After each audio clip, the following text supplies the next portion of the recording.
Hello viewers, আসসালামু আলাইকুম। আশা করি আপনারা ভালো আছেন। আপনাদের জন্য আজকে একটি নতুন ভিডিও নিয়ে আসলাম, নোরিক্স ওয়ান। এই নোরিক্স ওয়ান হচ্ছে ইমার্জেন্সি কন্ট্রাসেপটিভ পিল। এতে রয়েছে লিভোনরজেস্টল বিপি 1.5 mg। এটি এসএনসি কোম্পানির একটি ওষুধ। ইমার্জেন্সি পিলটি যে কোনো ফার্মেসিতে পেয়ে যাবেন। এই পিলটি নোরিক্স ওয়ান নামে পরিচিত। এই নোরিক্স ওয়ান এতে একটি পিলে থাকে। কখন খাবেন? অরক্ষিত সহবাসের 72 ঘন্টার মধ্যে একটি ট্যাবলেট খেতে হবে। 24 ঘন্টার ভিতরে খাওয়া ভালো, এতে রিস্ক থাকে না। ডেটটা ভালো করে দেখে কিনবেন। এমআরপি 70 টাকা। কখন খাবেন? 1.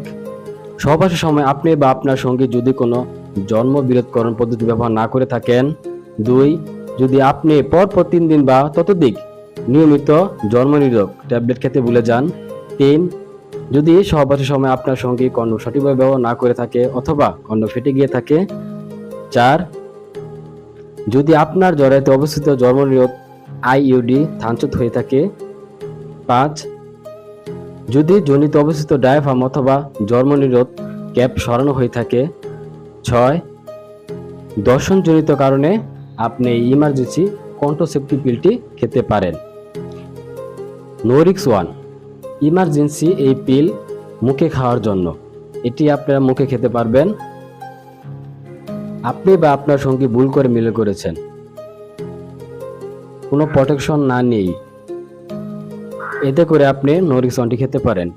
এখন বাচ্চা নিতে চাচ্ছেন না, এতে করে আপনি ইমার্জেন্সি নোরিক্স ওয়ানটি পিল খেতে পারেন। তাহলে আপনি একটি নোরিক্স ওয়ান 72 ঘন্টার ভিতরে খেতে পারেন। এতে করে বাচ্চা হওয়ার সম্ভাবনা থাকবে না।